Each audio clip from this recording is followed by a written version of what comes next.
जय भोलेनाथ। इससे पहले के अध्याय को सुनकर कमेंट करने के लिए और अपना प्यार देने के लिए आप सभी का बहुत बहुत धन्यवाद। आज की इस कथा में सुनिए शंखचूड़ वध और तुलसी जी की कथा। सनत कुमार जी कहते हैं, महर्षि, जब उस दूत ने शंखचूड़ के पास जाकर विस्तार पूर्वक शिव जी का वचन कह सुनाया तथा तत्वतः उनके यथार्थ निश्चय को भी प्रकट किया, तब उसे सुनकर प्रतापी दानवराज शंखचूड़ ने भी परम प्रसन्नता पूर्वक युद्ध को ही स्वीकार किया। फिर तो वह तुरंत ही मंत्रियों सहित रथ पर जा बैठा और उसने अपनी सेना को शंकर जी के साथ युद्ध करने का आदेश दे दिया। इधर अखिलेश्वर शिव जी ने भी तत्काल ही अपनी सेना को और देवों को आगे बढ़ने की आज्ञा दी और स्वयं भी लीलावश युद्ध के लिए सन्नद्ध हो गए। फिर तो शीघ्र ही वह युद्ध भी आरंभ हो गया। उस समय नाना प्रकार के रणवाद्य बजने लगे, वीरों के शब्द और कोलाहल चारों ओर गूंज उठे। मुने, इस प्रकार देवताओं और दानवों का परस्पर युद्ध होने लगा। उस समय वे दोनों सेनाएं धर्म पूर्वक जूझने लगी। स्वयं महेंद्र वृषपर्वा के साथ लड़ने लगे और विप्रचित्ति के साथ सूर्य का धर्म युद्ध होने लगा। विष्णु दंभ के साथ भीषण संग्राम करने लगे। कालासुर से काल, गोकर्ण से अग्नि, कालकेय से कुबेर, मय से विश्वकर्मा, भयंकर से मृत्यु, संहार से यम, कालांबिक से वरुण, चंचल से वायु, घट पृष्ठ से बुध, रक्ताक्ष से शनिश्चर, रत्नसार से जयंत, वर्चागणों से वसुगण, दोनों दीप्तिमानों से दोनों अश्विनी कुमार, धूम्र से नलकुबर, धुरंधर से धर्म, गणकाक्ष से मंगल, शोभाकर से वैश्वानर, पिपिट से मनमथ, गोकामुख, चूर्ण, खड्ग, धूम्र, संघल, प्रतापी विश्व और पलाश नामक असुरों से 12 आदित्य धर्मपूर्वक युद्ध करने लगे।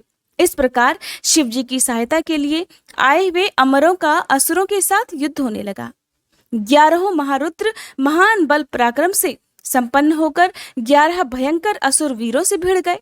उग्र और चंडादि के साथ महामणि, राहु के साथ चंद्रमा और शुक्राचार्य के साथ बृहस्पति धर्म युद्ध करने लगे। इस प्रकार उस महायुद्ध में नंदीश्वर आदि सभी शिवगण श्रेष्ठ दानवों के साथ संग्राम करने लगे।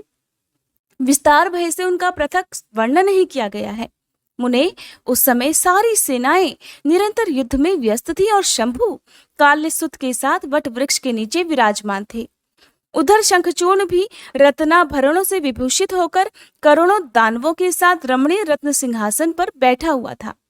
फिर देवताओं तथा असुरों में चिरकाल तक अत्यंत भयंकर युद्ध होता रहा। फिर शंखचूर्ण भी आकर उस भीषण संग्राम में जुट गया। इसी बीच महाबली वीर वीरभद्र समरभूमि में बलशाली शंखचूर्ण से जा भिड़े। उस युद्ध में दानवराज जिन जिन अस्त्रों की वर्षा करता था उनको वीरभद्र खेल ही खेल में अपने बाणों से काट डालते थे। व्यास जी, इसी समय देवी भद्रकाली ने भी समरभूमि में जाकर बड़ा भयंकर सिंहनाद किया। उनके उस शब्द को सुनते ही सभी दानव मूर्छित हो गए। उस समय देवी ने बारंबार अट्टहास किया और मधुपान करके वे रण के मुहाने पर नृत्य करने लगी। उनके साथ ही उग्रदृष्टा, उग्रदंडा, कोटवी और अन्य ने भी मधुपान किया तथा खूब मधु पीकर युद्धस्थल में नाचना आरंभ कर दिया। उस समय शिवगणों तथा देवों के दलों में महान कोलाहल मच गया। सारा सुर समुदाय बहुत प्रकार से गर्जना करता हुआ हर्षमगन हो गया। फिर काली ने शंखचूर्ण के ऊपर प्रलयकालीन अग्नि की शिखा के समान उद्दीप्त आग्नेयास्त्र चलाया, परंतु दानवराज ने वैष्णवास्त्र से उसे शीघ्र ही शांत कर दिया। तब देवी भद्रकाली ने उस पर नारायणास्त्र का प्रयोग किया। वह अस्त्र दानव शत्रु को देखकर बढ़ने लगा। तब प्रलयाग्नि की ज्वाला के समान जलते हुए नारायणास्त्र को देखकर शंखचूर्ण दंड की भांति भूमि पर लेट गया और बारंबार प्रणाम करने लगा। तब उस दानव को नम्र हुआ देख वह अस्त्र निवृत्त हो गया। तत्पश्चात देवी ने उस पर मंत्र पूर्वक ब्रह्मास्त्र छोड़ा। उस अस्त्र को प्रज्वलित हुआ देख दानवराज ने भूमि पर खड़े होकर उसे प्रणाम कर दिया और ब्रह्मास्त्र से ही उसका निवारण कर दिया। फिर वह दानवराज कुपित हो उठा और वेग पूर्वक अपने धनुष को खींचकर देवी के ऊपर मंत्र पाठ करते हुए दिव्यास्त्रों की वर्षा करने लगा। भद्रकाली समरभूमि में अपने विस्तृत मुख को फैलाकर उन अस्त्रों को निगल गईं और अट्टहास पूर्वक गर्जना करने लगी, जिससे दानव भयभीत हो गए।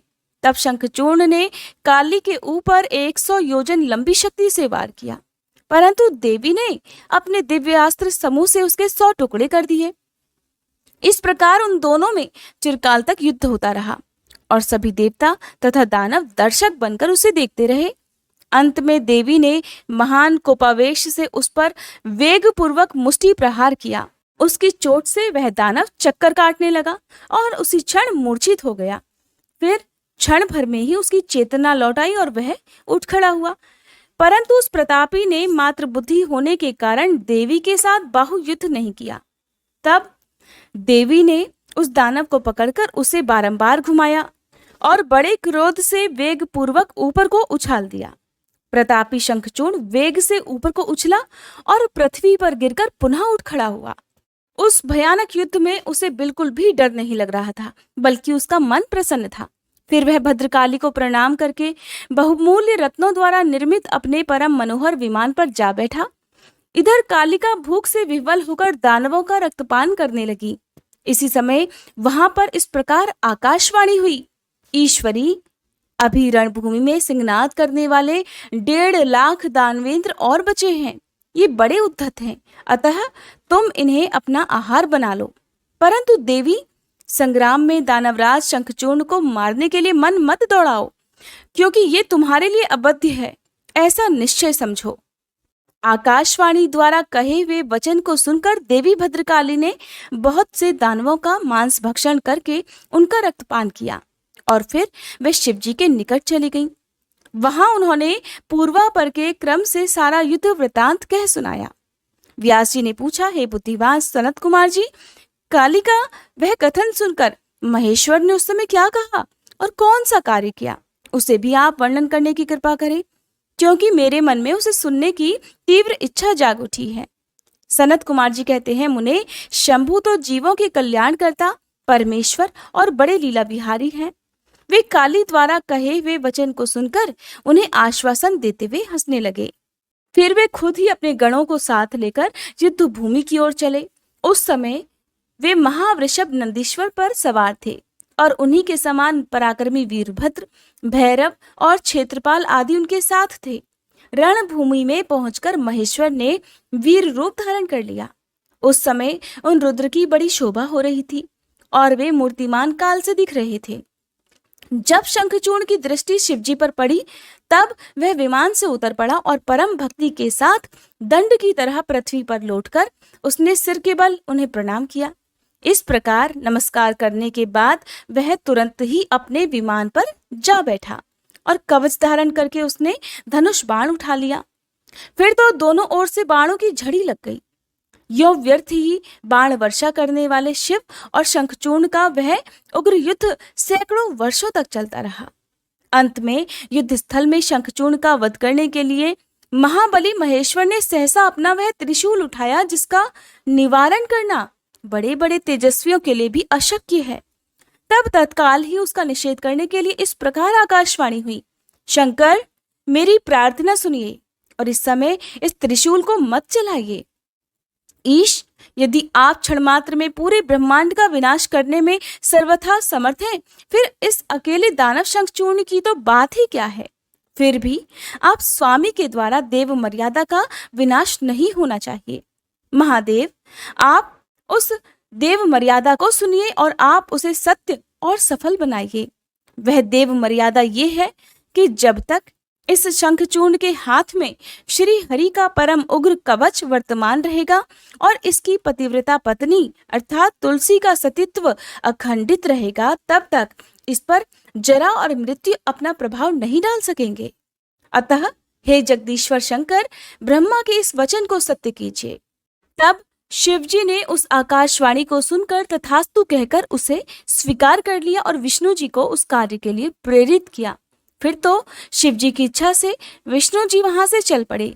वे तो मायावियों में भी श्रेष्ठ मायावी ठहरे, अतः उन्होंने एक वृद्ध ब्राह्मण का वेश धारण किया और शंखचूर्ण के निकट जाकर उससे इस प्रकार कहा, हे दानवेंद्र, इस समय मैं याचक होकर तुम्हारे पास आया हूँ, तुम मुझे भिक्षा दो। दीनवत्सल, अभी मैं अपने मनोरथ को प्रकट नहीं करूंगा, जब तुम देना स्वीकार कर लोगे तब पीछे मैं उसे बताऊंगा और तब तुम उसे पूर्ण कर देना। ब्राह्मण की बात सुनकर राजेंद्र शंखचूर्ण का मुख और नेत्र प्रसन्नता से खिल उठे। जब उसने ओम कहकर उसे स्वीकार कर लिया तब ब्राह्मण ने छल पूर्वक कहा, मैं तुम्हारा कवच चाहता हूं। ये सुनकर ऐश्वर्यशाली दानवराज शंखचूर्ण ने, जो ब्राह्मण भक्त और सत्यवादी था, वह दिव्य कवच जो उसे प्राणों के समान था, वह ब्राह्मण को दे दिया। इस प्रकार श्री हरि ने माया द्वारा उससे वह कवच ले लिया और फिर शंखचूर्ण का रूप धारण करके वे तुलसी के पास जा पहुंचे। वहां जाकर सबकी आत्मा और तुलसी के नित्य स्वामी श्री हरि ने शंखचूर्ण रूप से उसके शील का हरण कर लिया। उसी समय श्री विष्णु भगवान ने शंभु से अपनी सारी बात कह सुनाई। तब शिवजी ने शंखचूर्ण के वध के निमित्त अपना उद्दीप्त त्रिशूल हाथ में लिया। परमात्मा शंकर का वह विजय नामक त्रिशूल अपनी उत्कृष्ट प्रभा बिखेर रहा था। उससे सारी दिशाएं, पृथ्वी और आकाश प्रकाशित हो उठे।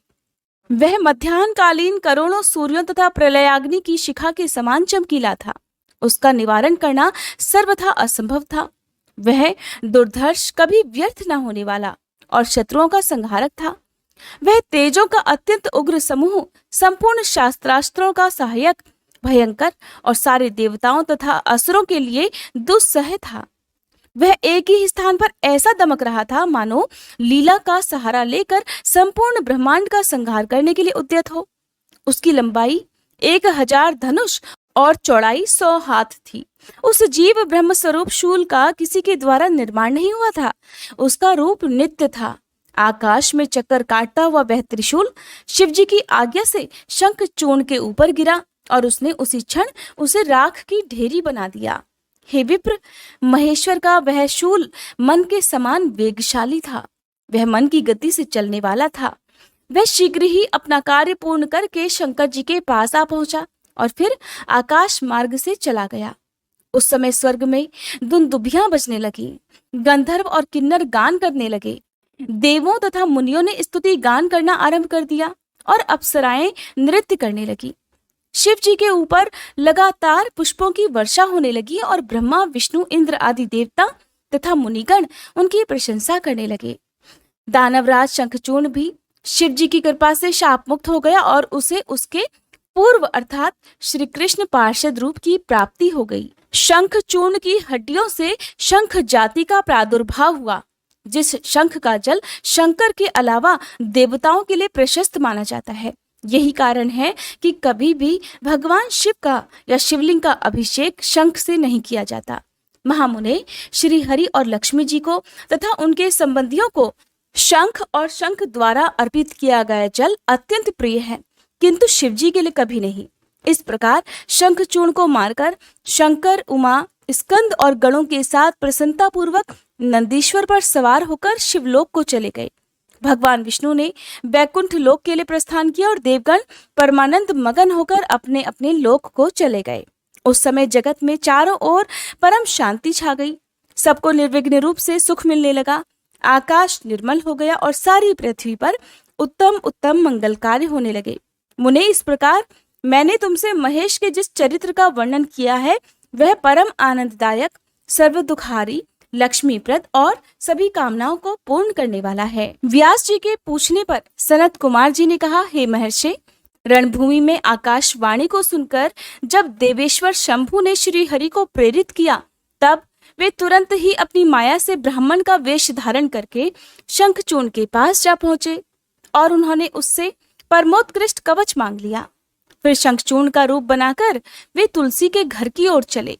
वहां पहुंचकर उन्होंने तुलसी के महल के द्वार के निकट नगाड़ा बजाया और जय जयकार से सुंदरी तुलसी को अपने आगमन की सूचना दी। उसे सुनकर सती साध्वी तुलसी ने बड़े आदर के साथ झरोखे के रास्ते राजमार्ग की ओर झांका। अपने पति को आया हुआ जानकर वह परमानंद में निमग्न हो गई। उसने तत्काल ही ब्राह्मणों को धन दान करके उनसे मंगलाचार कराया और फिर अपना श्रृंगार किया। इधर देवताओं का कार्य सिद्ध करने के लिए माया से शंखचूर्ण का स्वरूप धारण करने वाले भगवान विष्णु रथ से उतरकर देवी तुलसी के भवन में गए। तुलसी ने पति रूप में आए हुए भगवान का पूजन किया, बहुत सी बातें की, फिर उनके साथ रमण किया। तब उस साध्वी ने सुख, सामर्थ्य और आकर्षण में व्यक्ति क्रम देखकर सब पर विचार किया और संदेह उत्पन्न करने पर वह तू कौन है ऐसा डांटती भी कहने लगी। दुष्ट, मुझे शीघ्र बतला कि माया द्वारा मेरा उपभोग करने वाला तू कौन है? तूने मेरा सतीत्व नष्ट कर दिया है, अतः मैं तुझे अभिशाप देती हूँ। सनत कुमार जी कहते हैं, ब्राह्मण, तुलसी का वचन सुनकर श्री हरि ने लीला पूर्वक अपनी परम मनोहर मूर्ति धारण कर ली। तब उस रूप को देखकर तुलसी ने लक्षणों से पहचान लिया कि ये तो साक्षात विष्णु है, परंतु उसका पतिव्रत्य नष्ट हो चुका था। इसलिए वह कुपित होकर विष्णु जी से कहने लगी, हे विष्णु, तुम्हारा मन पत्थर के सदृश कठोर है, तुम में दया का लेश मात्र भी नहीं है। मेरे पति धर्म के भंग हो जाने से निश्चय ही मेरे स्वामी भी मारे गए होंगे, क्योंकि तुम पाषाण सदृश कठोर, दया रहित और दुष्ट हो, इसलिए अब तुम मेरे शाप से पाषाण स्वरूप ही हो जाओ। सनत कुमार जी कहते हैं, मुने, ऐसा कहकर शंखचूर्ण की वह सती साध्वी पत्नी तुलसी फूट फूट कर रोने लगी और शोकाकुल होकर बहुत तरह से विलाप करने लगी। इतने में ही वहां भक्त वत्सल भगवान शंकर प्रकट हुए और उन्होंने तुलसी को समझाकर कहा, देवी, अब तुम दुख को दूर करने वाली मेरी बात सुनो और श्री हरि भी स्वस्थ मन से उसे श्रवण करें, क्योंकि तुम दोनों के लिए जो सुखकारक होगा वही मैं कहूंगा। भद्रे, तुमने जिस मनोरथ को लेकर तप किया था, ये उसी तपस्या का फल है। भला वह अन्यथा कैसे हो सकता है? इसलिए तुम्हें उसके अनुरूप ही फल प्राप्त हुआ है। अब तुम इस शरीर को त्याग कर दिव्य देह धारण कर लो और लक्ष्मी के समान नित्य श्री हरि के साथ वैकुंठ में विहार करती रहो। तुम्हारा ये शरीर जिसे तुम छोड़ दोगी नदी के रूप में परिवर्तित हो जाएगा। वह नदी भारतवर्ष में पुण्य रूपा गंडकी के नाम से प्रसिद्ध होगी। महादेवी, कुछ काल के बाद मेरे वर के प्रभाव से देव पूजन सामग्री में तुलसी का प्रधान स्थान हो जाएगा। सुंदरी, तुम स्वर्गलोक में, मृत्युलोक में और पाताल में सदा श्री हरि के निकट ही निवास करोगी और पुष्पों में श्रेष्ठ तुलसी का वृक्ष हो जाओगी। तुम वैकुंठ में दिव्य रूप धारणी वृक्षों की अधिष्ठात्री देवी बनकर सदा एकांत में श्री हरि के साथ क्रीड़ा करोगी। उधर भारतवर्ष में जो नदियों की अधिष्ठात्री देवी होगी, वह परम पुण्य प्रदान करने वाली होगी और श्री हरि के अंशभूत लवण सागर की पत्नी बनेगी। तथा श्री हरि भी तुम्हारे शापवश पत्थर का रूप धारण करके भारत में गंडकी नदी के जल के निकट निवास करेंगे। वहां तीखी दाढ़ों वाले करोड़ों भयंकर कीड़े उस पत्थर को काटकर उसके मध्य में चक्र का आकार बनाएंगे। उसके भेद से वह अत्यंत पुण्य प्रदान करने वाली शालग्राम शिला कहलाएगी और चक्र के भेद से उसका लक्ष्मी नारायण आदि भी नाम होगा। विष्णु जी की शालग्राम शिला और वृक्ष रूपिणी तुलसी का समागम सदा अनुकूल तथा बहुत प्रकार के पुण्यों की वृद्धि करने वाला होगा। भद्रे, जो शालग्राम शिला के ऊपर से तुलसी पत्र को दूर करेगा, उसे जन्मांतर में स्त्री वियोग की प्राप्ति होगी, तथा जो शंख को दूर करके तुलसी पत्र को हटाएगा, वह भी पत्नीहीन होकर 7 जन्मों तक रोगी बना रहेगा। जो महाज्ञानी पुरुष शालग्राम शिला, तुलसी और शंख को एकत्र रखकर उनकी रक्षा करता है, वह श्री हरि का प्यारा होता है। सनत कुमार जी कहते हैं, व्यास जी, इस प्रकार कहकर श्री शंकर जी ने उस समय शालग्राम शिला और तुलसी के परम पुण्यदायक महात्म्य का वर्णन किया। फिर वे श्री हरि को और तुलसी को आनंदित करके अंतर्ध्यान हो गए। इस प्रकार सदा सत्पुरुषों का कल्याण करने वाले शंभु अपने स्थान को चले गए। इधर शंभु का कथन सुनकर तुलसी को बड़ी प्रसन्नता हुई। उसने अपने उस शरीर का परित्याग करके दिव्य रूप धारण कर लिया। तब कमलापति विष्णु उसे साथ लेकर वैकुंठ को चले गए। इसके बाद तुलसी जी के छोड़े हुए शरीर का क्या हुआ और इसके आगे जो भी घटना घटित हुई उसका वर्णन आप सभी अगले अध्याय में सुनिएगा। उम्मीद है ये कथा आपको पसंद आई होगी।